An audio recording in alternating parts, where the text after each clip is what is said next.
start the meeting at 7:32. All subject for the Pledge of Allegiance. Pledge Allegiance to the flag of the United States of America and to the republic for which it stands, one nation, under God, indivisible, with liberty and justice for all.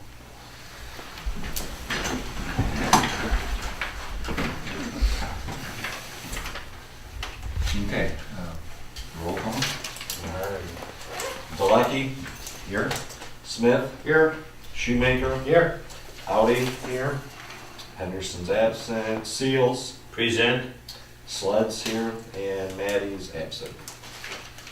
Okay, anything to add or delete from the agenda? No? Nothing.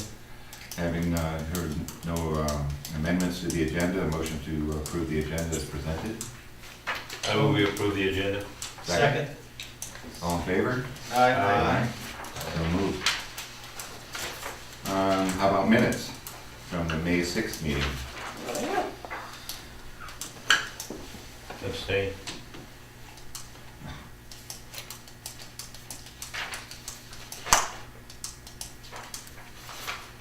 I make a motion to approve the minutes as presented. Any discussion? Okay, second? I'll second. All in favor? Aye. So moved. Okay, we're to our LED lighting presentation. Is that what this is?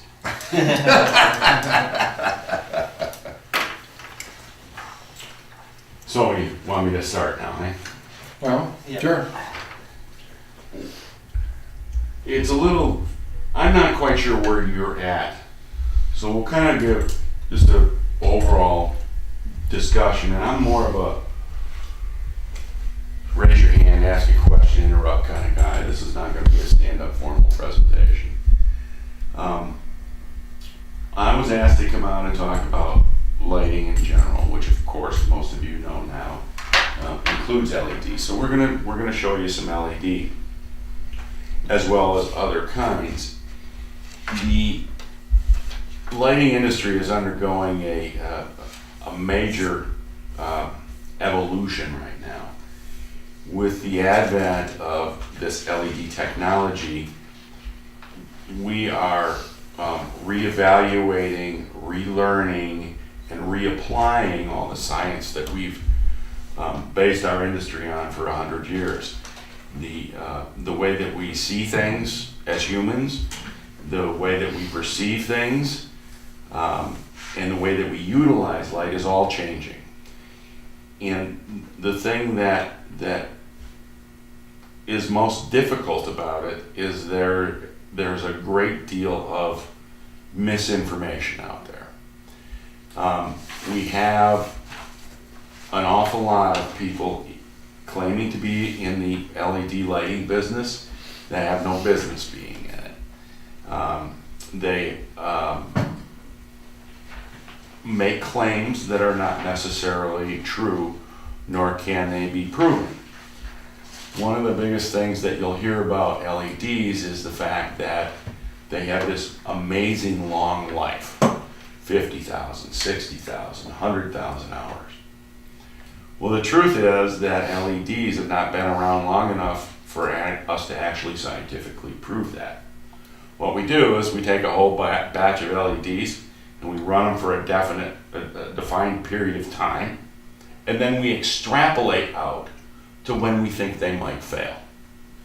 So we've got LEDs in the field now that are probably reaching the 20, 25 to 30,000 hour range, but nothing at 60 or 80 or 100,000. So the most reputable manufacturers, realizing that they've kind of stepped pretty far out on this limb, have stepped back from this 100,000 hour life that you may have heard initially, or maybe you're still hearing in some cases. We're going to all be using LEDs in the very near future. There's no question that the energy savings, the light output, those kinds of things The technology is there or getting there. The trick is knowing where and when to apply it, and what you actually get when you apply it. So one of the basic things that you've all been accustomed, we've all been accustomed to doing is, hey, I have a 100-watt light bulb, and when I screw that in my lamp or the fixture in my kitchen or whatever, I know how much light comes out of it. But I hear a lot about these fluorescents, or I hear a lot about this LED. So I go to my local store and I say, well, what do I replace it with? Well, and it says on the package, replaces a 100-watt incandescent lamp. And you bring it home and you screw it in, and you look at it and you go, geez, that color is nowhere near what my incandescent lamp was. Yeah, I'm only using 18 watts instead of 100, but the color's really odd. So one of the things I wanted to show you is beyond just the incandescent lamp, there are other lamp sources. So we're sitting right in here under cool white fluorescent. It's pretty what we call blue. It doesn't render all colors real well, but it's been an industry standard forever. I lit the flag back there with metal halide, which is a warmer color. It renders colors the way your mind expects to see them. And then over here against the wall, I have an LED fixture. And this is a typical color for LED. See how white that is? So one of the things that people don't understand is that all light has color. It's not just white. So that you have a situation where you have different shades of white. So you can have a very cold white, or you can have a very warm white. And we classify that in terms of Kelvin temperature and in terms of color rendering index. It's a pretty complicated procedure. Unless you really want me to get technical, we'll kind of step to the side of that for a second. So you say, okay, well, everybody's talking about LED. Why would I want to use LED, or why wouldn't I want to use LED? The single biggest advantage right now is the fact that the life of an LED fixture supplied by a reputable manufacturer, not your retrofit stuff, not your screw-in lamp stuff, but from a factory, brand new fixture, is that you have a significantly lower wattage consumption and you have a significantly longer life. A standard metal halide lamp, like it's lighting the flag in the corner, has anywhere from a 20 to a 40,000 hour life. The LED stuff, conservatively, back to the mathematical extrapolation thing, is about 60,000 hours. So if you have a facility with a significant number of fixtures in it, the initial cost of the LED fixture, which is higher right now, is balanced out at some point by the lower wattage consumption and the labor to go back and change lamps or clean fixtures or that kind of stuff with a standard metal halide. So that's what the big buzz is about. There are applications where LED works really, really well. It works terrific in landscape lighting. It works terrific in parking lot lighting. It works pretty decently in some flood lighting applications. It works in a number of office applications if it's a fixture designed to operate with LED. It's the retrofit stuff that typically gets to be a problem. So having kind of laid that groundwork, what I did was I took the liberty of making a copy of your lighting ordinance, because it's actually well written. And I don't know, I assume you guys at some point, I didn't grab enough, are responsible for, no, I have it here, I'm fine, thanks. The enforcement of this ordinance, is that, no, I got more. Is that right? Yes, no. responsible Are for you the ordinance. responsible for the Yeah. Yes. Okay. Okay. So, I thought there was a few things in here that we could kind of run through that might help explain what your ordinance is and how it applies, and maybe how LED fits or doesn't fit into your ordinance. In the first paragraph, it says exterior lighting shall be designed, installed, maintained to control glare and light trespass, minimize obtrusive light, conserve energy, resources, maintain safety, security, productivity, and prevent the degradation of the nighttime visual environment. Man, that is a perfect sentence. It really is what as a township, right? Township, right? Sorry, my apologies. It's okay. Village, what you need to be concerned about. The biggest problem most communities have is that somebody can go up and just put up a fixture, and you'll be driving down the main street, and all of a sudden that light will be blasting you in the eyes, and you say, wait a minute, well, you know, that's not right. And that first sentence kind of addresses that as a blanket for you. So I know this was written by a professional lighting person. There is some things that need to be updated as time evolves, but it's very well done. In section 1402, it says a photometric grid indicating the overall light intensity measured in foot candles throughout the site is one of the required pieces of information for submittal. Well, that's great if you know what you're looking at.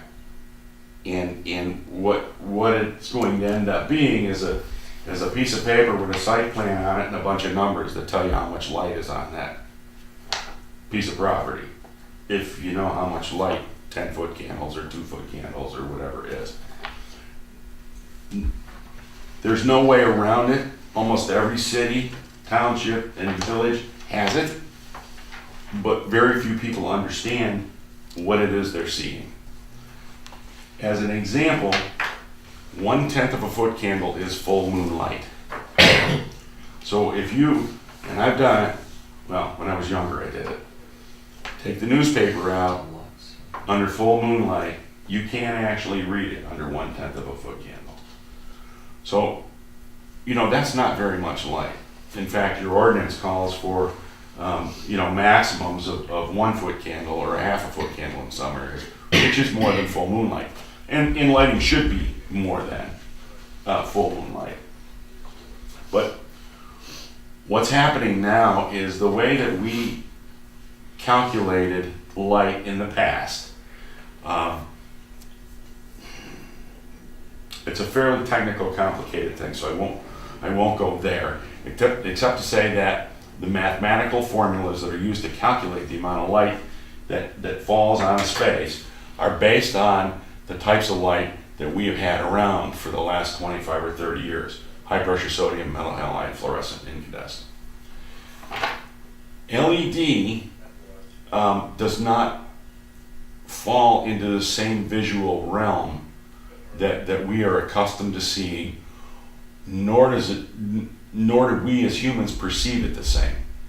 As an example, if we were to light this room just like it is right now, and I could bring in my meter and tell you there's 35 foot candles in this room, maybe 40 in this room.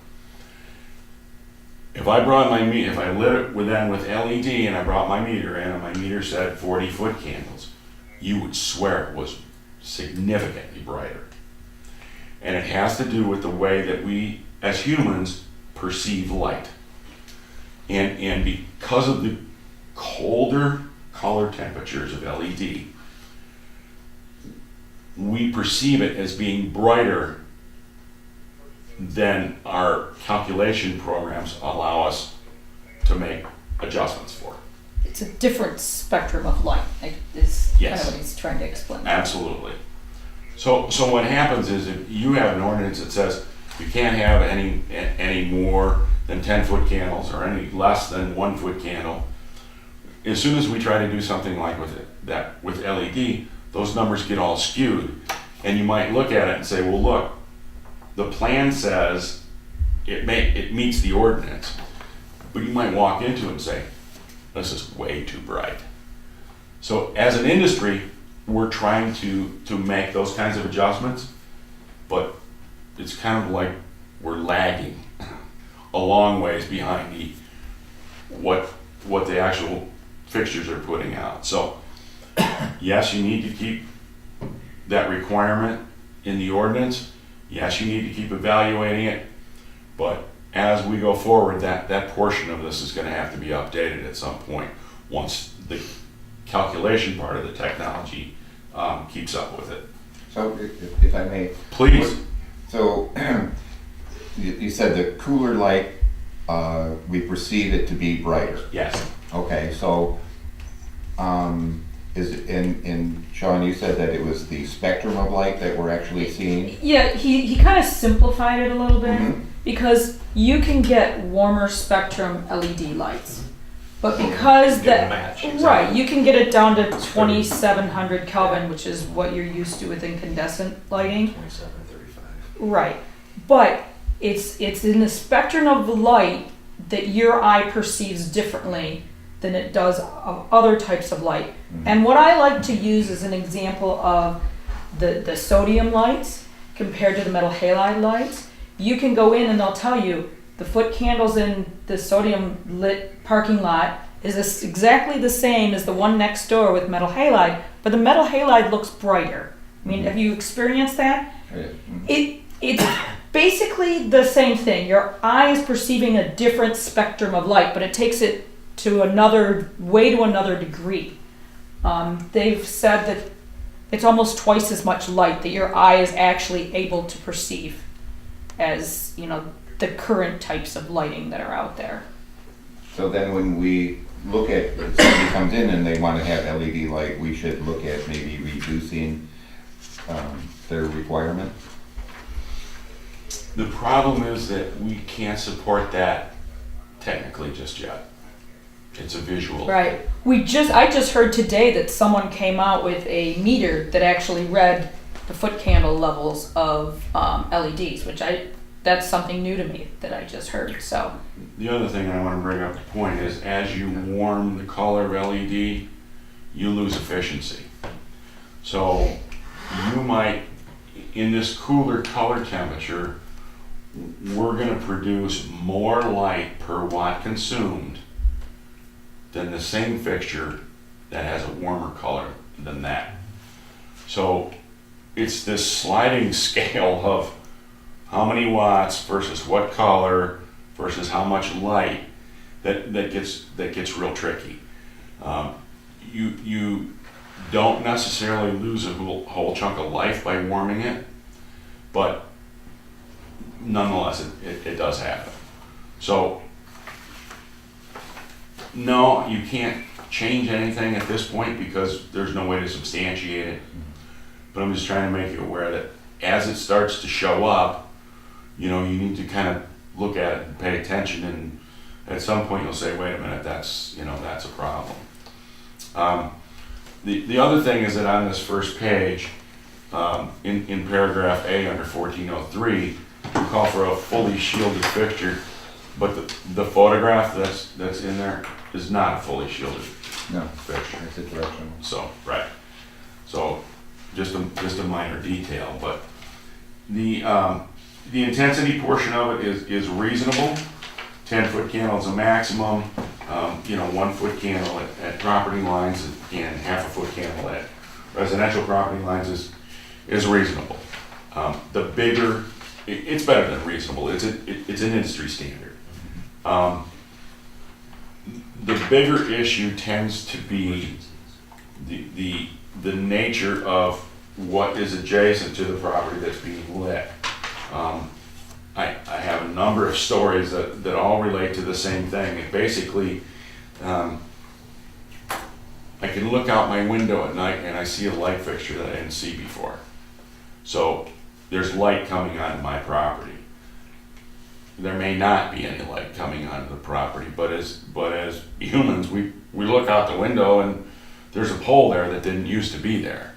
So that's where this ordinance gives you the ability to say, no, we can measure it, and there is no, it's within the ordinance, but the objection is always gonna come from, yeah, but there's glare, I can see it, there's light, and there isn't necessarily any measurable light.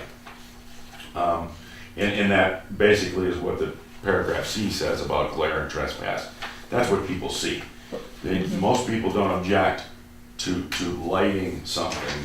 What they object to is the glare. And you've all driven or walked into a situation where there's a light that shines in your eyes. Perhaps you've got even a little floodlight in your backyard as you walk towards the house. You can't see the wall of the house for the light shining in your eyes, and that's glare. That we call it disability glare, and you absolutely need to control that. Can I talk a minute about the glare too? Yeah. Okay. One of the things that's great about LED is they can aim those LEDs, where when you have a metal halide or a sodium fixture, the light tends to spread out more, even though you have a fixture that tries to direct it. So you have a lot of light that tends to spill backwards on a fixture. The LEDs now, they're able to aim them, so there's more what they call cutoff right behind the fixture. And you were mentioning something about how you weren't getting the light behind, the shadow cut off, and that's what you're experiencing, because LEDs are a point source. They're actually aiming in a direction, and some of these other are, like a globe, and they're shooting light all over. And some of the other fixtures, like if you tried to put LEDs out in some of these globes you have out here, they're not designed for that. They're designed for a globe type light, which those globes are designed to take a globe fixed lamp and aim it in certain directions. So you have to have a fixture that's actually designed to put the light where you want it. Now there are a lot of LED manufacturers out there that aren't taking care of the glare factor either. And we can turn this thing off. Maybe I'll do that real quick. And if you have somebody who is wanting to put a fixture in, I don't know if you guys can see, this has a little tent on it. See the LEDs behind it? So you're not seeing every single LED chip all at one time.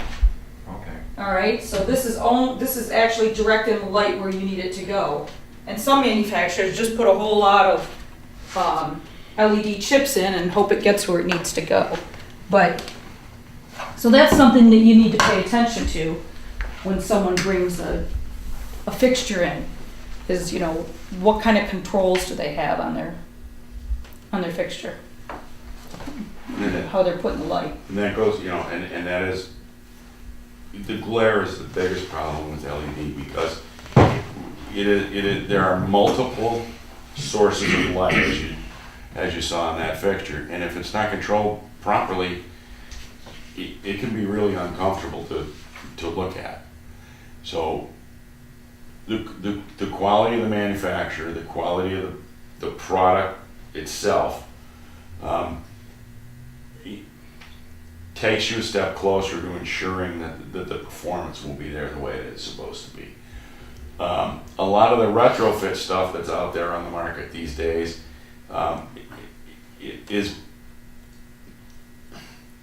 isn't designed to go in the fixtures that they put it in, so the result isn't the way that it should be. And it causes us some concern, because we represent and sell product that is designed for a specific task. And when somebody messes something up by putting something in something they shouldn't, it gives the whole industry a bad name. So we get a little testy. Yes? What would be the difference now if you brought in your LED lighting and replaced all these tubes in here? Would you have to replace all the fixtures too to the maximum performance? Yes. See, I wasn't told that when I was buying bulbs for the school. They have different ballasts. Yeah. They said, you know, you buy these and you are going to save X amount of dollars. Yeah, they don't tell you the whole And it did story. not turn out that way. No. No, they, you know, the bottom line is that the big selling point is energy savings. Mhm. And they come in and they say, we are gonna, look how much we're gonna save you. They don't talk about the rest of the story, Right. if you will. Exactly. You know, and that is, well, am I really gonna get that life out of those fixtures? How are the fixtures gonna perform? What's gonna be the perception in the space? The DOE has a Department of Energy has a whole division devoted to LED lighting, and they're constantly evaluating product. And in fact, we've started labeling now product with a label that is very similar to what you get in your packaged foods now, calories and fat and whatever. And this label is how much light you get per watt consumed, what the expected life would be, what the color of it is, and these labels are required. It's a voluntary program. Manufacturers that want to get involved in the program then put the labels on their product, and that gives the consumer or the end user a much better way to compare one product to another. But what the DOE has said so far is LED replacement tubes are not even close yet. No. So Yeah, the straight answer to you must your not have question- been here when I was talking about. I had a client tell me it was 11-year payback when he did the calculation. Well, I imagine that if you replace the fixtures at the same time that you replace the tubes, then you would have a bigger payback in a shorter period of time. Well, because you would not replace the tubes, you would replace the fixture with a fixture that was designed for LEDs that were integral to the That's what I'm fixture. saying. Yes. In saying that, you would still have to replace the tubes with the LED tubes, right? No, no, the fixture would be like this, it would be integral to the fixture. You get a I new. mean, it wouldn't be just now- like that. It would look, it would look like that, but the LEDs would already be in it. Right. And it would be And they are- designed to provide Right. the right. And then they are replaceable, the LED arrays, depending on how they're configured, from reputable manufacturers are replaceable should they need, at some point. So, Now, yes. I'm assuming that, unlike incandescent, there's no way to put a dimmer switch on an LED light. Yeah, there is. There Yes, is. you can. Oh, Some, so, if designed properly. If the driver is What? designed for it. There's a lot of electronics involved. So if you're gonna go to the store and buy an LED lamp to put in your light over your sink that's on a dimmer, you need to very carefully read the labeling because some do and some don't. I'm not a big proponent of that kind of thing because I'd rather sell a new fixture. But the new technology in the if you were building from scratch, yeah. absolutely, perfectly down to 1%, smooth. There's all kinds of things we can do with LED now. Yes, but just beware if you're going to do it at home or in the office where you have a dimmer. Just you have to read the labels. So you need a special dimmer to do the LEDs? Most manufacturers have recommended. Yeah, they will Dimmers. recommend. It's like digging in a haystack. The technology is changing so fast that by the time they design a lamp, a light bulb, and they design the packaging and they make a production run and they print it and they send it out to the stores, the next generation's already in design. I mean, it's like your computers, just evolving so fast that it's really difficult to keep up. And right now, it's kind of a buyer beware thing at the residential level, if you will, because sometimes they work.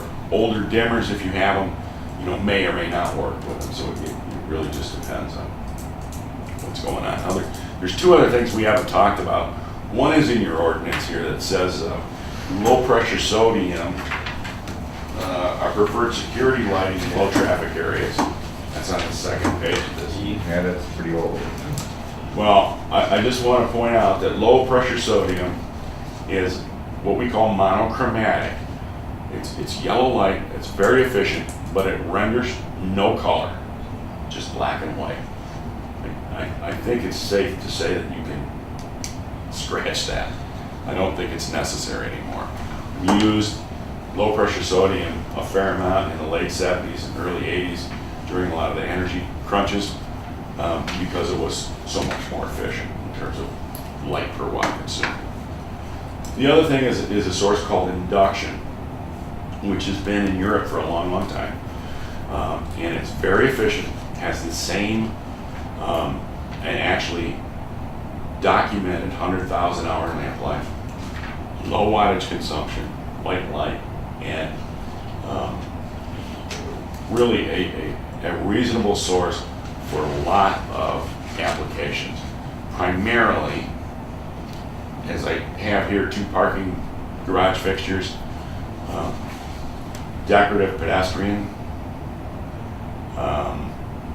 some manufacturing plants, and it's a very, very good source. But there's been a little bit of resistance in the United States because we've always had the big lamp guys here selling metal halide and high pressure sodium, so it never really took on like it used to. So what I've got here, and it's just worth showing exactly the same fixture. This one has LEDs in it, and this is, you can see how the arrays, we're good, are set up in the fixture. I got it at the right angle so you can see the. Okay, they're all on the. Yep, they're all on That's the those, induction. those metal plates. It's actually a very similar Oh, wow. Okay. system to fluorescent. Yeah. And what is this one? This one is induction, so it looks an awful lot like a fluorescent Right. lamp. But that's not an LED. This is not. This is induction, That's called. which that has a one's- long lamp life to it. It's 100,000 hours, which is longer than LED. It's less money than LED. Oh, really? Yep. Oh, you want to turn it down? Let them out of here. Okay. We're gonna cause the camera a lot of problems. Quite a difference. That one's going to warm up a little bit too. Yeah. Some similarity in color. Both white sources, but depends on how you look at it. Now this is LED. If you get it at the right angle, you get some serious glare out of that thing, Mm-hmm. right? Induction, not quite so much.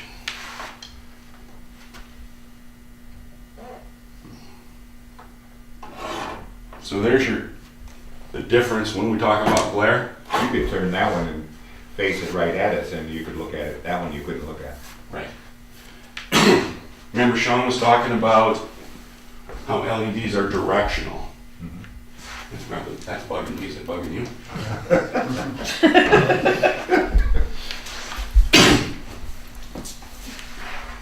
That's the kind of array, those rectangles you saw in that LED, is the kind of array that you find in an awful lot of fixtures. The trick is to take that array and make the light go where we want it to and not have the kind of glare that we get when we look at this fixture. You know, there's a whole bunch of points of light coming out of that, and that's what our eye perceives. This, thank you. You're welcome. Thank you. I thought about you. I can tell. I think he thought about you. I know that too.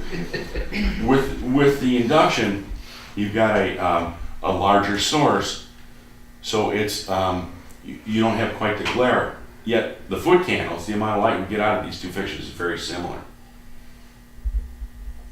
Oh, thank you. So, why not use induction everywhere? Well, you saw the size of that lamp. That's a 55-watt lamp. It's huge. In order to make it perform properly, we have to design reflectors and optical systems to control the light.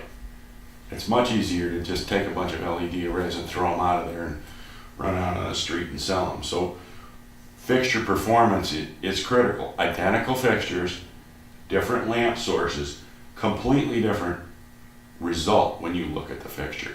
As I said, these are parking deck fixtures.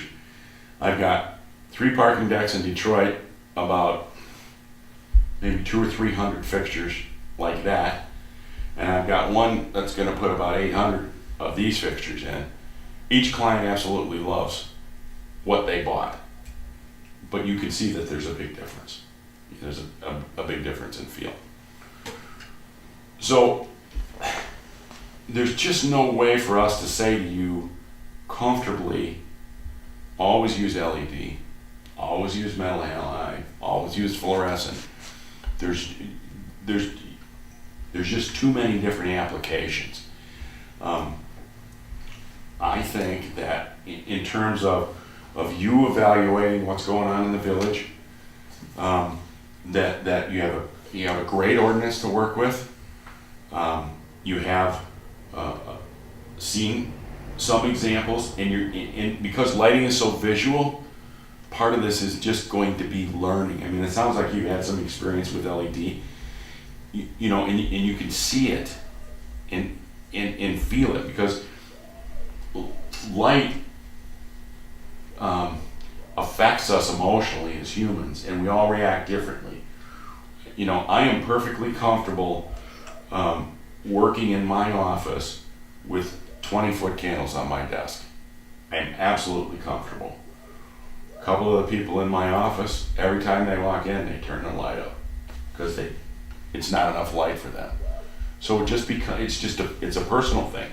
So you have to evaluate and set an ordinance like you have that sets some sort of, you know, baseline. And this is a good one. You know, this is a good one.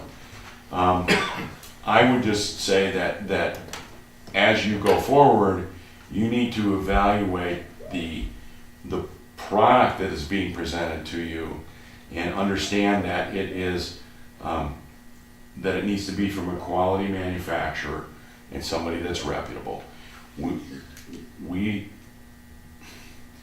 There are hundreds of LED lighting fixture manufacturers in the business right now. There will be 20 or 25 in 5 years. They're going to go away. So what I tell people all the time is, what good is a 5-year warranty on a fixture if the manufacturer is not there? And that's what's going to happen. There's going to be a significant attrition in the manufacturing of the product. Is there a source where you could check to see which manufacturers are more reputable, or Call me. No. Sorry, the salesman had to come out. I apologize. No, not really. okay. What I would start asking the questions like, Cool, isn't it? Nothing. how long have you been in business? How long have you been making LED fixtures? And How long you been making light fixtures? how long have you been making light fixtures? How often do you get to talk to the manufacturer of making these things, though? If you're just a Well, you know what? That's a great point. And here's how you do that. When you require a site plan calculation, somebody, someplace has to select the light fixture. And they select the light fixture, and they get all the technical information, and they run the calculations to develop the site plan that you want. Behind every light fixture someplace is a guy like me, a manufacturer's representative. And all you have to do is say, I want to talk to that manufacturer's representative, or I want to talk to somebody at the factory. And Okay. if they won't let you, then that's a bad sign. But they will. Okay. You know, Yeah. they will, because it, you know, I mean, we're not trying to hide anything really, isn't it? Look, there's always going to be the snake oil salesman, you know, but the legitimate people will have no problem doing exactly what I'm doing here tonight. Hey, here's here's what's going on in the industry, here's, you know, the good things and the bad things. Absolutely, ask. Yeah. And what is this fixture again? Induction, INDUCT. So now, Spelling no good. that, Sean, you said that it looks like a fluorescent, but it's not? It's very similar in the way it functions. It has the tube, and then it has a, what would you call it? Phosphor? Yeah, Or are you talking the about phosphor outside? that's in it, the thing that activates inside of it. I mean, Dave, we have another guy who's like Mr. Induction, and he, you know, can give you a hour-long talk on induction, but. Well, that's an exciting one. Is there Yeah. is there a ballast? Pardon? Is there a ballast? Yes. There is, they call it an engine or Yes. generator, yeah. What is that called? Phosphorus? Inside of every fluorescent lamp Yeah. or induction lamp is a phosphor. It's that white coating Right. that's inside the lamp. Right. When an electrical arc is struck, It lights it. it excites the phosphors and produces the light, right? And there's a couple different shapes of induction lamps Mhm. too, so It's much easier to look at that one than that one. Yes, that's the glare. yes. No, one thing we also didn't talk about was heat with LEDs. Right. You know, a lot of people have heard, well, LEDs don't produce heat. They don't produce much heat out the front end, but it's the back end where all the heat is. And that's what manufacturers need to make sure that the heat is being taken off of the back side of the LED chip so that the fixture will last longer. And that's kind of how they do their calculations on how long the fixture is going to last. Some manufacturers claim they get the heat off the chip so quickly that it makes their LEDs last longer, and that's why some of them are starting to, you know, hedge towards, you know, 60, 70, 80,000 hours. Well, as we were saying, it's all, you know, Do they use some it's all kind of a like- heat yeah, sink no. on the back that Oh, yeah. they all have heat Dissipate. sinks. Yeah, there's heat sinks in there. There's heat sinks there, yeah. Heat is, Some of them do them with fins that are exposed and you can see them, and some aren't, but. Okay. heat is the enemy of LEDs. Yeah. So your more reputable manufacturers spend tons of money trying to figure out how to take, even though that individual LED there is only 1 watt, trying to take that excess heat away from the LED and get it out of the fixture so that it maintains a cooler temperature. Once the LEDs start to overheat or start to heat up, their life goes straight down. So and that's the problem that the retrofit lamp people, when you go to your local hardware store, big box or whatever, and you buy an LED replacement lamp, Or someone comes in and tries to replace the ones that go in a box out on, you know, in your parking lot. The fixture may not be designed to pull the heat off that. right? And What What that's is the fire risk when they get hot? That's what I was just gonna ask too. Wouldn't that affect the wiring? No, because it never gets as hot as an incandescent lamp, and that's typically how stuff is rated, how fixtures are rated. In the case of fluorescent, you know, these are probably, well, they might be 40-watt lamps, could be 32 or 35-watt lamps. You won't generate that much. Remember, a watt is a watt. The question is how much of that watt is turned into light and how much is lost to heat. So no, it's not typically a problem, but there is a huge issue still unresolved. If I have a light fixture like that and I take the lens off and I take the lamps off and I put in some new LED system and I put the lens back on it, does that violate the UL label? And the answer is, we don't know. Maybe. They think so. I have them coming out to my office next week to do the field evaluation service Yeah. for that. Yeah, because the ones that it really drives nuts are the fire marshals. That's where it came from. You know, this kind of a fixture might not be as significant as other types, but the point is that the people selling you the guts that they're replacing are telling you this is a UL listed component. but it's going into a fixture that's been UL listed for some other source. Exactly. So who carries that liability if, God forbid, something should happen? I'm not a lawyer. I can't tell you. We haven't had enough litigation yet to say for sure. So I'll just leave it there. But you ought to think about it. So that's kind of a really short nutshell. And I'm sure you missed a ton of stuff. So what did I miss? What did you specifically want to know that Sean and I haven't? So what about LEDs, like the different colors for like advertising signs and things like that? You can get, they just change the color by just putting a different color lens in front of the light source, or? Oh, that's a good question. Yeah, actually, what happens, that's one of the exploding parts of the industry. It used to be that, let's take a billboard, because that's a pretty large example. You would get 3 LEDs in a cluster, a blue, a red, and, help me, blue, red, green? Green, yeah. And that you could vary the power of each of those 3 in order to get a certain color.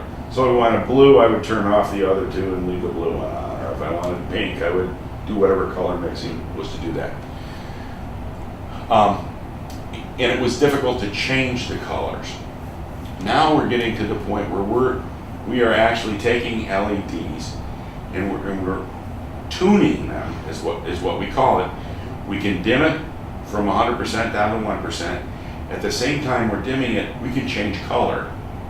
So we can go anywhere in the color spectrum to any level of intensity. Off of one And bulb. then, Off of one bulb, like the Philips. Yeah, bulb is kind of Understood. yeah, but Sure. yes. Yeah. and then you yes. can go into the colors too. Right. I mean, it's really, we're talking about what's brand new on the market. We just Yes. sat through a webinar today, and this one from Juno goes, you can go to blue, to red, to green, or what they're calling now warm dim, where like with the incandescent lamp starts cooler, and then the more you dim it, it gets warmer. That's what the LEDs are starting to do We now. can take the color that was, and turn it to that color pretty easily. Now, so that's the technical But then answer to there's- the question, yes. The next thing is how much money you got, because it's expensive. But I don't think we answered his other question, which was, he was talking about actually changing the colors of the LEDs, which like red, green, blue. Like we wanted to wash a wall in red or wash a wall in blue. Yeah, you started to. Well, I kinda yes, we I can do think. that as well. So that we can address, it's a little bit higher level of control and technology, but yes, it can be done. So you could have an LED fixture out in front of your house, and you're feeling blue one day, so you can tune it to blue, and the next day you're feeling happy, you can make it white, and the next day you can make it yellow. So yes, you'll pay for it, but yes. My wife has these little globes that I bought in a catalog somewhere. They're just yard lights, and they're LED and they're solar, and they go to red, blue, and green. They just rotate or whatever. Yeah. So how does it do that? Well, I actually have to see it to tell you, I don't know. So would that be 3 different elements in there? It Probably, Because given the that's fact that easier it's to a do. fairly inexpensive Right. fixture, I would assume. It is, yeah. Yes, that's probably it, switching Harbor Freight? between the colors. No, but It's a leprechaun. But yeah, there were individual diodes of different colors, but Right. what we were seeing today is one diode that seems to be changing. They're getting in there and they're actually changing the colors within it. I don't know. It was amazing me listening to them. Well, how do you see these LED signs at school alone? They got different colors popping up. It's All across? It's all computer programmed. Yeah. There's many little Each chips. diode, Yeah. each diode has an address, 22. Right. And the computer tells that diode number 22 that we want you to be green, or blue, or pink, or off, Yeah. or on, or white, or whatever. And then the one next to it, 23, it addresses the same thing. It's Like pixels. It's all done with it's a mess to try and program, trust me. You should see them up close. But They're that's quite what it amazing. is. It's really just a series of diodes turning off and on in a prescribed color that makes it appear to be scrolling. And I assume that's expensive also. Sure. Okay, Sure. Well, there you go. the manufacturer that makes this light over here does the big, huge billboards on the freeway and does the back, I guess, screens that you would call it at They the look like TV concerts. screens. Yes. Yeah. So there's, that's the type of technology you want to have. I've seen them Been on driving how this. it's made. I watch how they do that. Each different section and Right. it's just, like I said, that's kind of something that fascinates me. I don't get bored with stuff like this. No, that's fine. That's fine. It sounds to me like they still have to come a long way, like if we were to retrofit. We have a lot of street lights, it's a big expense in the village here. If we were to go in and do LED, because they use less electricity, I don't know what the payback would be, and can you still, how much of the fixture do you have to change out to make things work? Mhm. Absolutely. Right. It's not like you're just gonna take this bulb out, put another bulb in and make it work. Correct. You've got the fixture that's out there. Is that a glass globe or an acrylic globe? Do you know? Main Street, I don't know. I would venture to say that those were acrylic. I doubt Yeah, so. I would think. They looked at The decorative ones you're talking Yeah, about, the I mean, higher ones, right. There are some and they're getting better, but the problem is still trying to get the heat out of it, and they call them corn cobs when they put them in there, because it still now needs to be a globe type fixtures. So what they are is masses of LEDs all along, what they call a corn cob, and they'll have fans in them to get the heat away from the LEDs. Well, now you have a something inside that has a fan in it. Well, where's it going? And what happens when the fan burns out? So it's still not perfect to do that retrofit, and that's why. And over the years, we've got different variants of fixtures. Some are 30 years old, some are 10 years old. And there's I'm sure no set thing that's going to work for No, everyone. and the biggest problem is that what'll happen is that you say, okay, that fixture's made by ABC Company. And you call up ABC Company and you'll say, have you got anything in the works to change this fixture to LED? Maybe they do, maybe they don't, but 9 out of 10 times they're gonna say, well, really you're just better off to replace the fixture. And while you're thinking, oh man, you gotta be kidding, that's $1,200 to replace that fixture. What they're thinking is, but the new fixture is designed for LEDs. So in the long run, you're gonna get what you pay for because it's gonna evacuate the heat properly. It's gonna perform the way, and if we just slap something in there, it may or may not work right. So is there ventilation in the new systems? No, it's all done, the best way to remove heat is with a good heat sink, right? A big chunk of aluminum is about the best you can use. And so it's all in a matter of the way they build the LED, they stack the board, and then what surrounds it in order to get the heat away. You'll tend to see, and you will see if you look at LED outdoor fixtures, the kinds of fixtures that go on poles to light parking lots, you'll see a lot of them with big fins across the top of them. Well, that's a 100-year-old technology of, increasing the surface area to get rid of the heat. But you'll see too that the better manufacturers are concentrating and focusing on the chipset itself, so that it doesn't generate as much heat, so that they don't have to have these massive heat sinks to remove heat if they're not generating the heat in the first place. But there's two schools of thought, and some manufacturers go that way and some go that way. So then that would, your grid itself would be your heat sink? Could be. If can you replace individual LEDs, or you have to replace the whole grid? Yes. Yes. Depends on the fixture. You find that quite It depends on the fixture and how it's And designed. actually, Here's the problem we're having right now.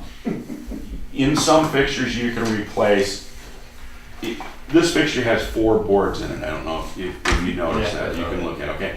So you can come in and replace one of those boards. Other fixtures might have some sort of segmenting that you can replace parts. Others, that one, is sealed. The manufacturer says, we'll send you a new fixture, no problem.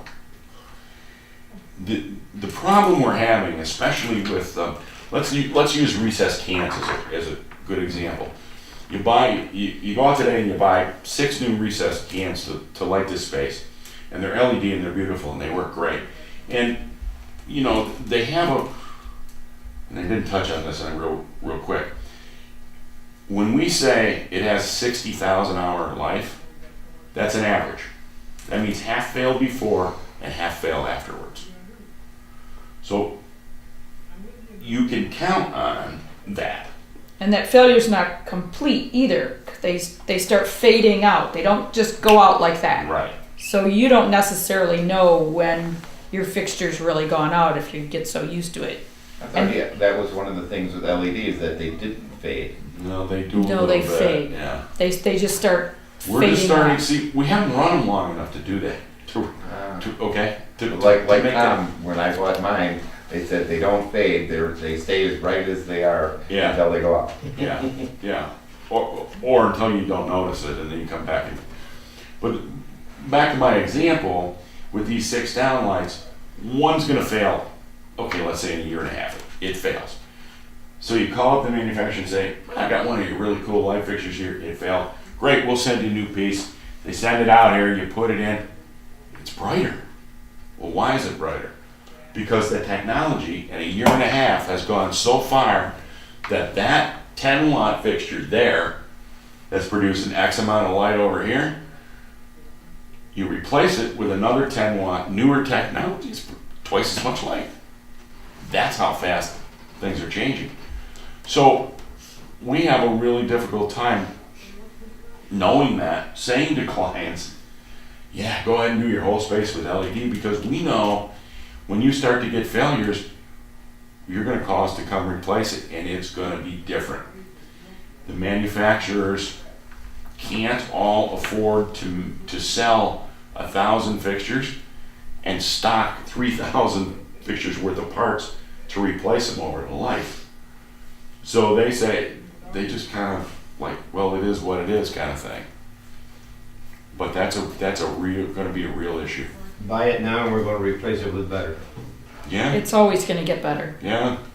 I mean, at Yeah. some point it The problem evens is, out. you know, in your computer or your car or all the other things that we replace with yeah, it's fine, but lighting is so visual and so emotional that, you know, you'll start to see those things.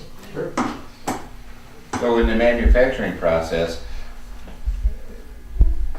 so incandescent bulbs are probably gonna go out. And then how about fluorescent tubes? So LED is gonna replace that for this induction Oh, yeah. lighting.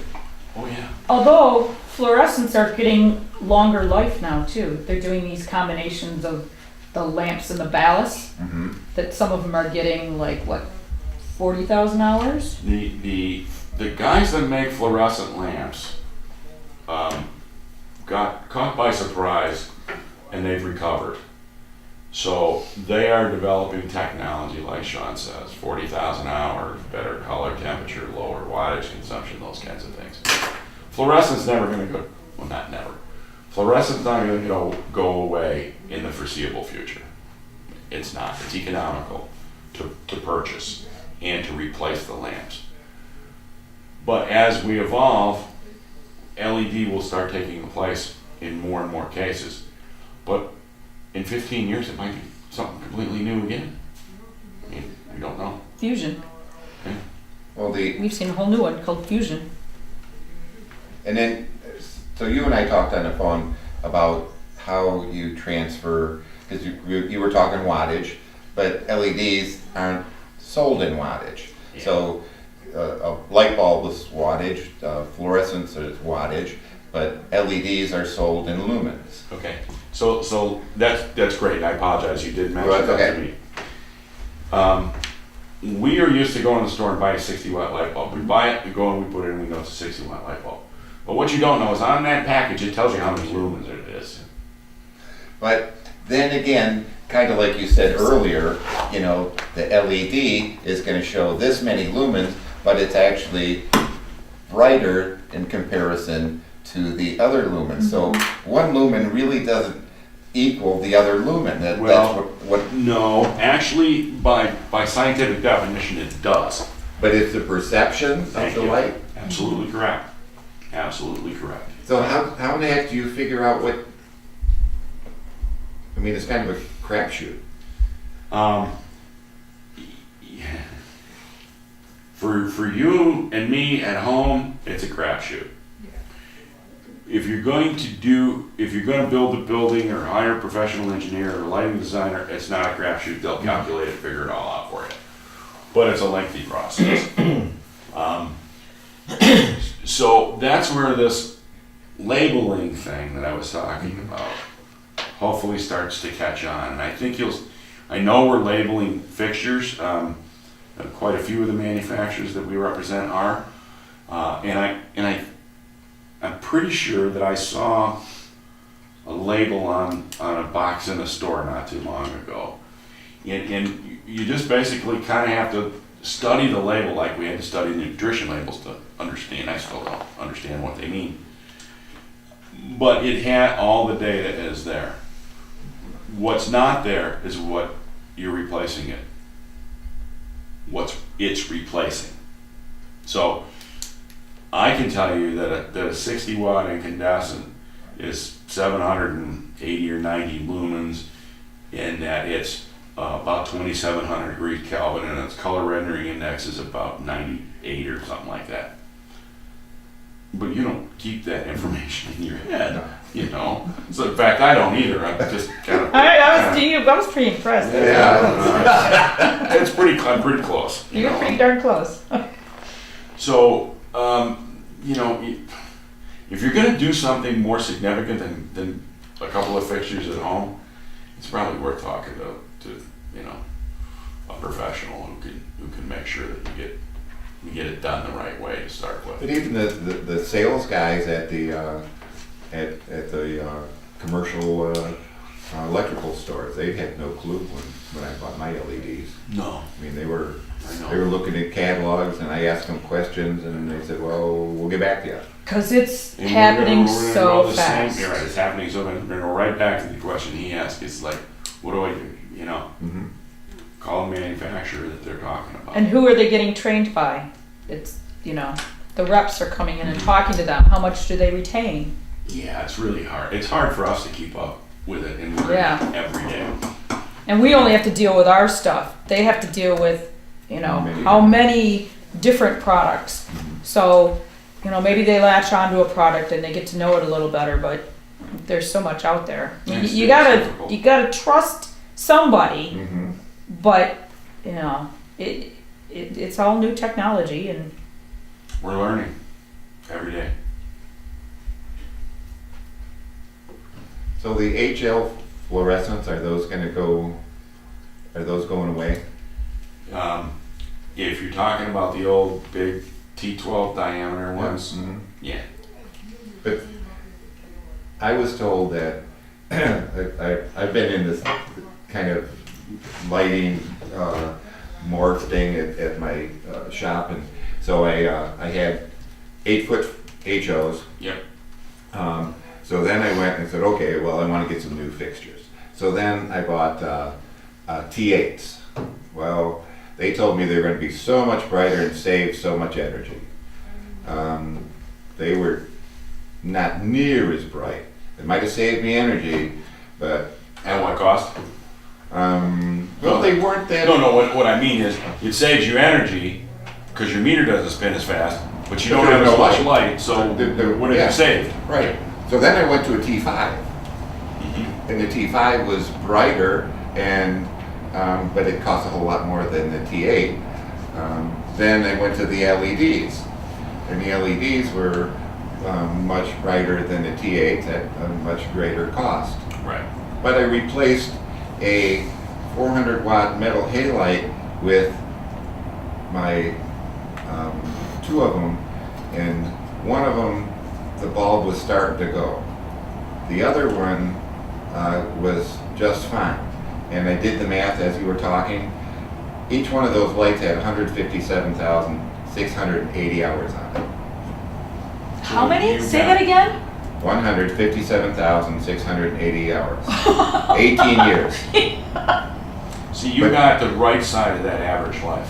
Yeah. But then Some again, other guy got there's 10 a hours. Edison light bulb somewhere. I think it's one of the East. It was on the radio a few years ago. It was one of Edison's original light bulbs. It was only a 3 or a 4 watt bulb, 5 watt bulb. It's in a firehouse. It's never been yeah. shut off. Yeah. Same as mine, and it's from the 1890s. Well, see, if you don't shut them off, that's Yeah, well, that's part of it, because you these don't have that lights- surge these of lights power. the only time they go off is if the power goes off. Mhm.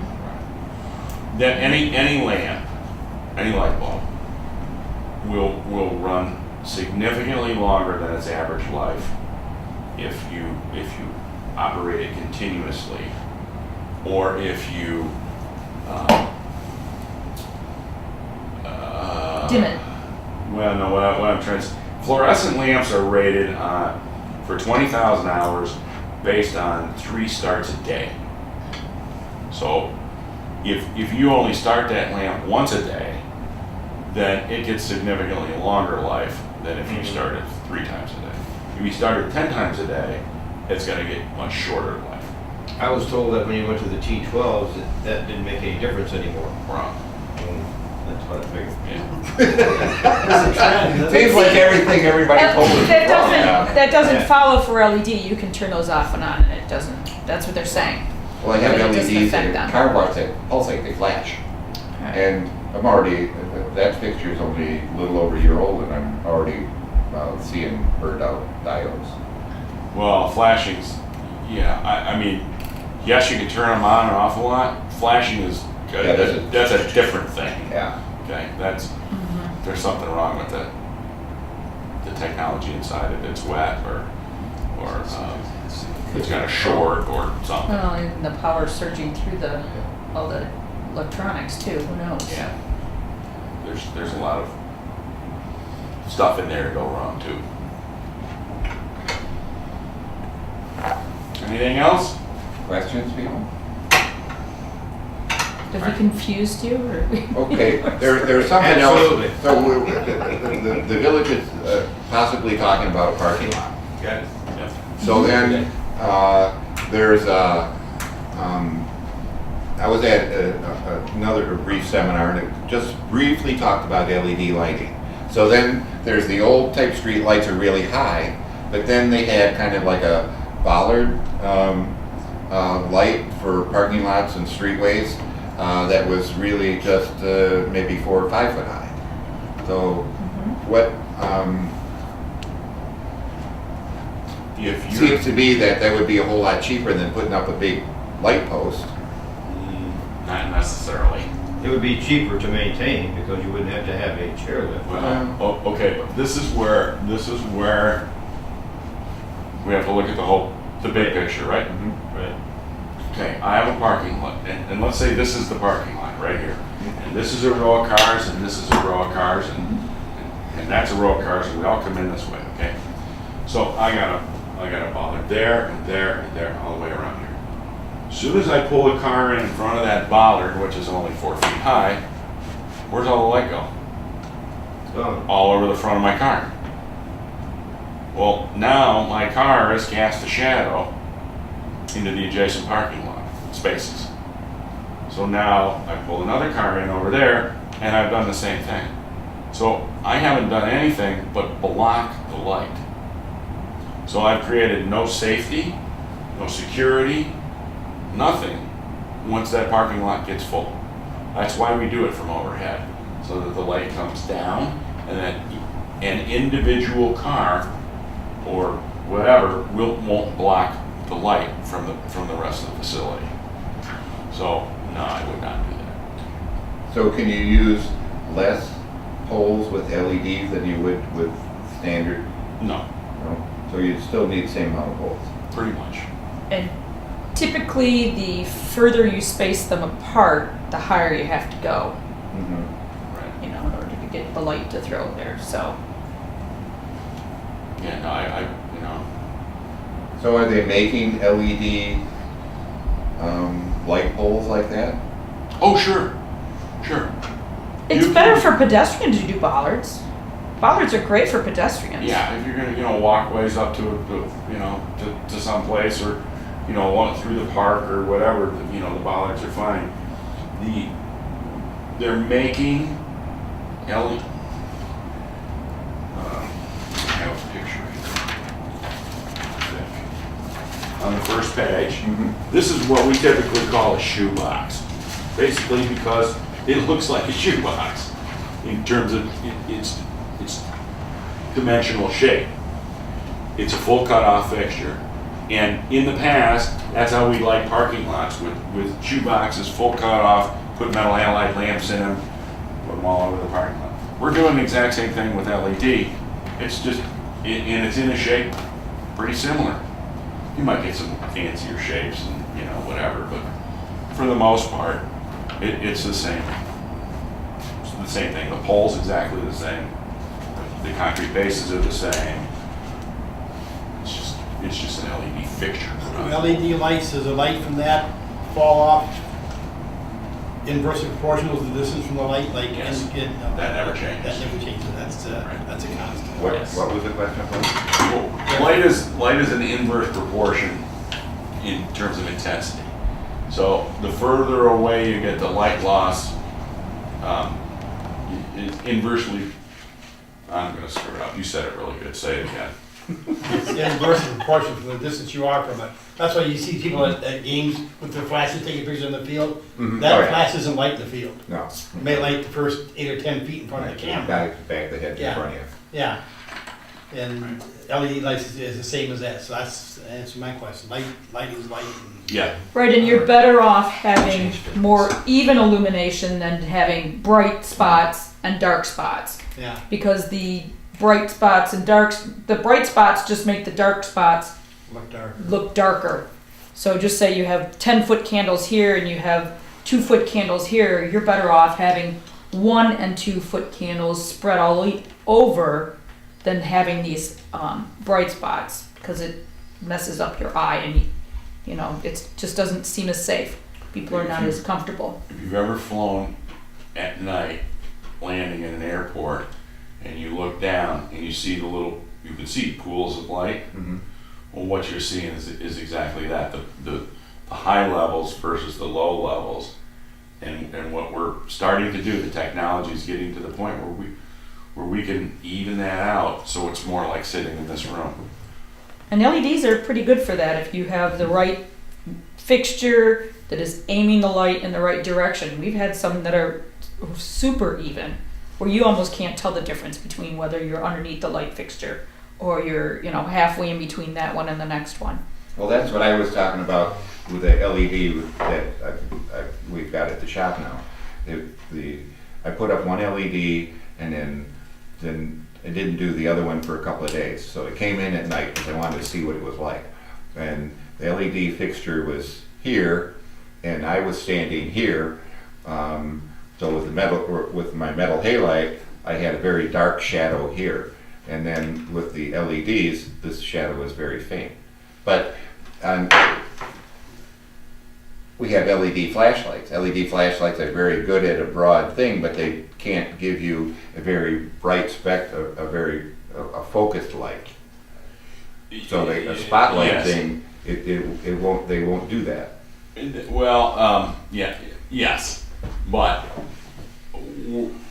to me, when you say that, I'm talking about something that's 6, 7, 8, 10 degrees wide in terms of beam spread. LEDs cannot do that real well yet because of the physical properties of collecting the light and defining it into such a small area. Where other lamp sources can do that because of the way we can shape and build reflectors around them. So, yeah, if you get that fine, you're absolutely right. So, when you want an LED floodlight to throw a long distance, like in a sports stadium, it can't do it yet. It can't. It just cannot get enough intensity grouped in a tight enough beam to do it. They will. It will. It'll happen, but not right now. And if we'd had this meeting 2 years ago, this would have been a completely different story. And it will be a completely different story in 2 years from now. So. Well, just what's available, what I see going through catalogs, LEDs take up a lot more pages in a catalog than what they did just the previous catalog. Sure. Everybody's on the bandwagon. Mm-hmm. Well, as an example, we go to a light show every year, and was it 2 years ago? Yeah, 2 years ago when we went through, we saw a lot of LED. We didn't see it in product, but we saw an awful lot of LED lamps and just stuff having to do with LED. The very next year when we came back and went again, all of a sudden the LED was in the fixtures, and it was drastic. You know, how far they had come in just 1 year. And, you know, now they're coming into indoor lights because they started outdoor mostly. Mm-hmm. And, you know, they're really doing a lot. You know, they got to focus their R&D in certain areas, and, you know, they started outdoors, which it made more sense to use it outdoors. But yeah, it's going to take over.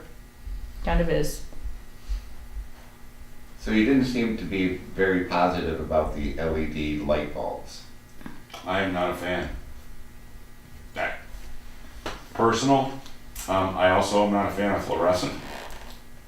You know, I like incandescent. I you know, or metal halide. Some of the warmer LEDs are better, but here's the biggest problem with the LED retrofit lamps is that you're not being told the whole story.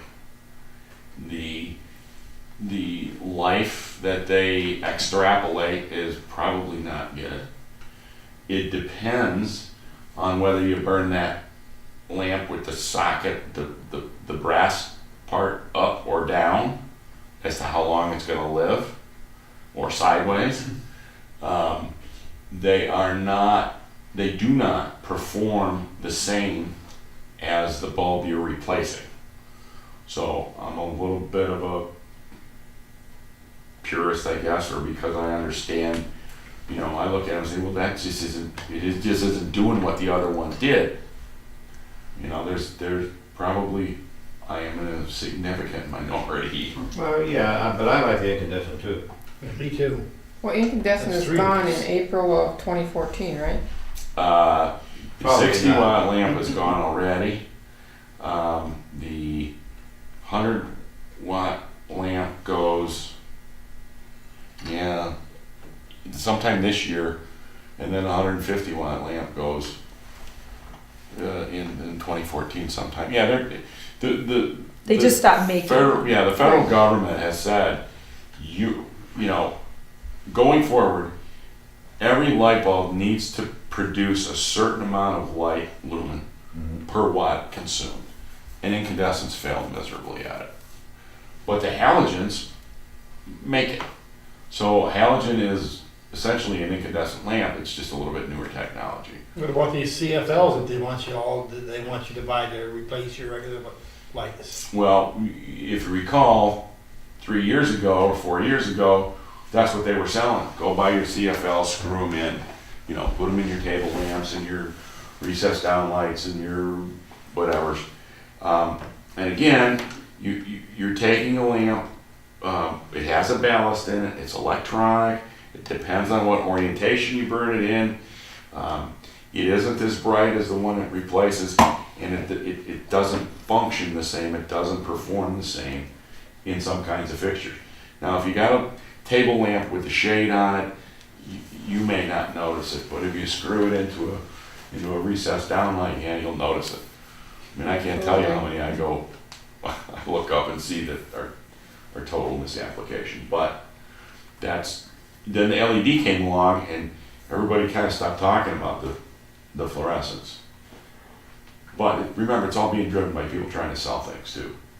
So they're going to sell those LEDs because they're $45, where the screw-in fluorescents are only, I don't know, 8 or 12 or whatever. And who doesn't want to sell more expensive fixtures or lamps, as the case may be? So. But the color's much better with the LEDs. It's more like the incandescent. Yeah, the fluorescent lamp people do offer different color temperatures, but again, you'd have to know that when you go to buy it. I mean, you'd have to say, I don't want that cooler white, I want a warmer color like that, and you'd have to know to look for it on the box. And But some of them now have those little charts. You know, they have the blue and you go all the way to the red, and they'll put a little. Right. They're trying to educate people. I would About venture to say that disposal. 75% of your buying public don't know that. Oh, more than They- that. Yeah, probably Yeah. better than that. And they don't know once they put it in, they don't They know the have, difference. still don't know. Yeah. No. What about disposal of LEDs? Now, like the CFL, you actually are supposed to, according to Congress, go through the full, Yeah, because there's mercury in them. LEDs are an electronic component. They have no mercury at all. Right. Green, no lead, no cadmium. Right. Right. So yes, you have to, the fluorescent lamps you're supposed to dispose of in an approved right? facility. Mhm. Right. And is there any manufacturers in the US now that make the CFL? Originally, they were all No. Japan and China. You know, the federal government has a requirement in all federal jobs that the lighting fixtures have to be made in the United States. It's great. Except you can't buy a light bulb and you can't buy a ballast. It's made in the U.S. So, great idea. Bad Are the diodes execution. made here? Pardon me? Are the LEDs, are the diodes made here? Some are, some aren't. Okay, China. Let's just say overseas, because there's an awful lot in, Yeah. you know, in Southeast Asia. There's a lot going on in Northern Africa. There's some European stuff that is really outstanding, and so it's pretty well. The economies that China enjoyed for a long time are not there. That's not to say that they don't make a large portion of it, but. Of everything. Mm-hmm. Yeah. I'm What gonna do- surprised that they're so poor over there. Makes them damn much money. Maybe they make everything under the sun. You guys are talking about doing a parking lot, right? And you don't have that much light around here.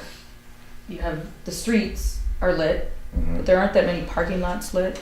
I don't see that much light around here. Well, we only have, our parking lots are small, and one lot is lit and one lot is not. Cody's lot's not lit, is it? But the other lot has a couple of lights on it. But there's, aren't those lights still on the buildings? There's not poles, is there? They're in towards the front side there, I think there's poles. I thought we just had a light on the pole in the backside. Well, you One may, light. because Well, you no, don't that's have, maybe- It does. I think you're right. you don't have that much Yeah. light here, Right. out I think here, you're right. Mm-hmm. to compete against. Mm-hmm. Your light doesn't, or your lot won't have to be as bright as if you were maybe Oh, down okay. in St. Clair Shores or something. You know, if you're next to another lot that's bright and you put in a lot that has a certain amount of foot candles, it's gonna seem, you know, if you use the same foot candles here as you'd use down there, it would seem really dull. But here, because you're not competing against other light, you wouldn't need as many foot Oh, that's candles. But interesting. you really need somebody who knows a lot about lighting and knows how to light a parking lot and knows the situation that you have out here. Well, thanks. Hopefully we get that parking lot AC. Yeah. Well, any more questions? I think it was an awesome presentation. Yeah. Thank you very much. Thank you. Thank you. Appreciate it. I did bring some cards if Yeah, you I brought cards. Oh, good. if you want a card, Yeah. I'd be more than happy to get it to you. Or I'll leave them on the chair and you can take them so that I don't. Sounds good. And feel free to play with them too if you want to. Before I pass I'm them on. interested in that one. The induction?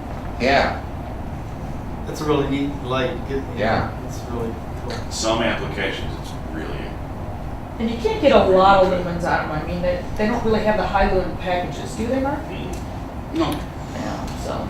but you said that you had them in a parking garage, so, and parking garages aren't really that well lit, they're lit, but it's not like daylight. To wear in a parking garage too. They're hard to reach places. and Where things is it? like that. Yeah. The advantage is that it's a low ceiling, Yeah, so that's where it comes in. Because it does a nice job of spreading the light. yeah, it seemed like it, because that low ceiling, you're looking more at that light, that one, So my ceilings are you wouldn't 18 use feet, that so as an it's- outdoor type structure? Yes, we do. Okay, Well, that depends. Depends on how tall the pole is. okay. What you mean the induction Yeah. or that fixture? The induction. Oh, yes. Okay. Yeah, quite a number of cities have used induction for their pedestrian scale. Downtown street lighting and whatever. And some do parking lot light, fixtures too. So what's the cost factor between the induction and LED for like a, Pretty similar. what about longevity? 100,000 hours versus, I don't know, what do you want to hear? And that one's proven. Yes. It's an average though. Well, 100,000 hours, that's what, It's a long time. that's a long time. That's 10 years, 10, 11 years, 12 years, constant. Right. And a street light just goes on once a day, shuts off. Right. Again, the longer the operating time,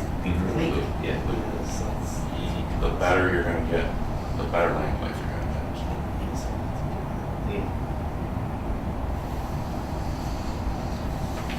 Well, I personally learned a lot. Thanks. Thank you very much. Thanks. And thanks for the compliment on our article, or on our lighting ordinance. No, it's We well done. basically wrote it ourselves. You did? Really? Wow. I did That's most good. of it. Well, I did most of it. with a Did you? little, with a Yeah, little, we had help, but, with a you little know. help, yeah. I didn't do any of it. I recognize some of the help.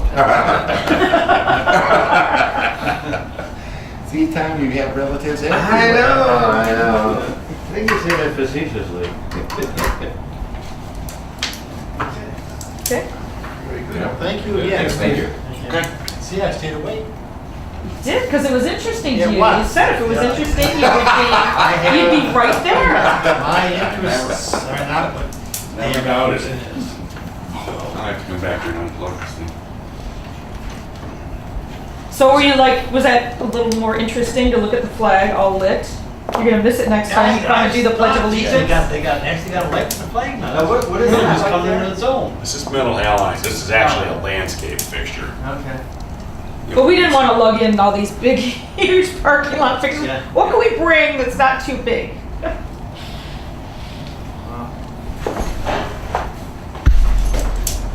Well, metal halide is probably most of the street lighting today, isn't it? Well, there's an awful lot of mercury left, and there's a lot of high pressure sodium too. But if you're talking about, we're gonna light our downtown area. Because it wasn't that long ago that metal halide was the new kid on the block. No, it wasn't. You're absolutely right. What's that orange stuff we have on that? Sodium. Nasty.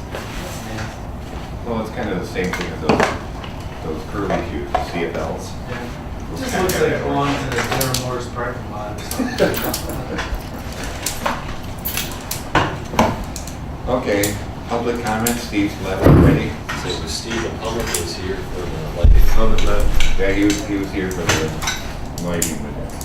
Okay, chair report. Let's see. I don't have much. Well, how about that parking lot we were talking about? Parking lot?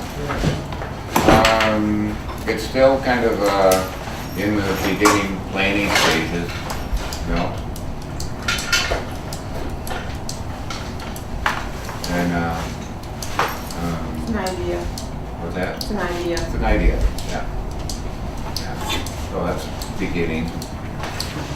Everything starts with an idea. Yeah, yeah.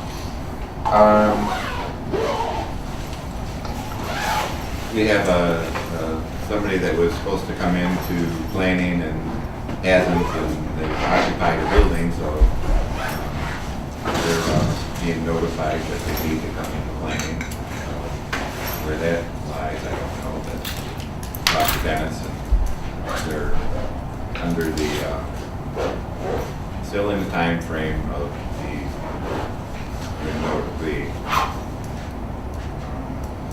the notice they were given, which was sent certified mail.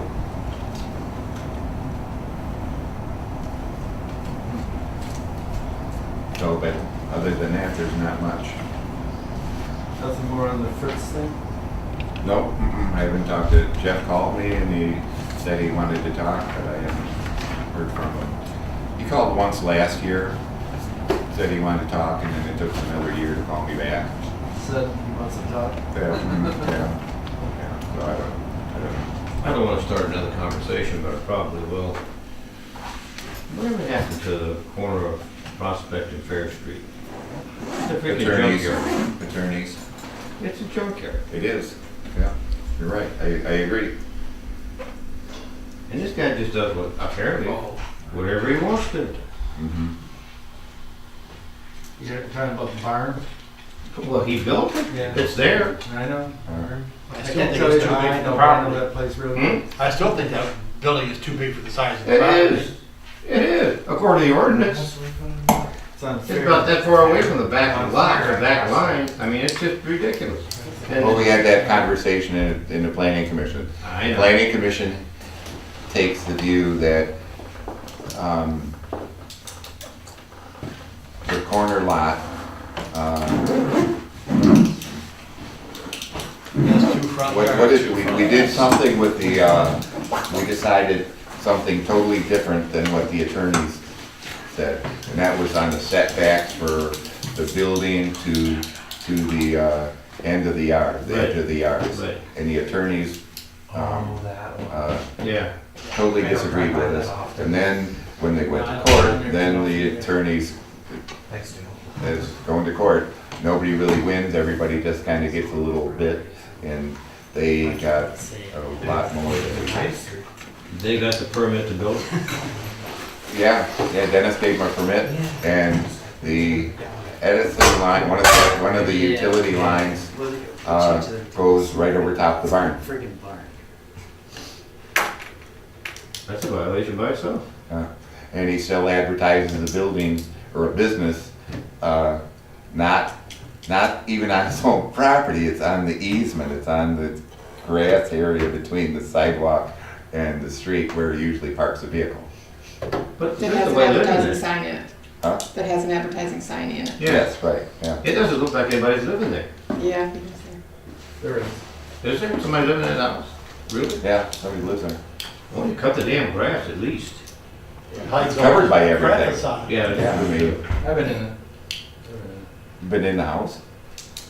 Is that your friend? I don't even know his name, but I've been in it. Dave Fuller, I'll tell you his name. I've been in there too, but That barn is so close to the house, I wouldn't even want a barn that close to a house, you know? As I said, I didn't want to start another conversation about all that stuff, so I moved we adjourn. Okay, I'll second. second, all in favor?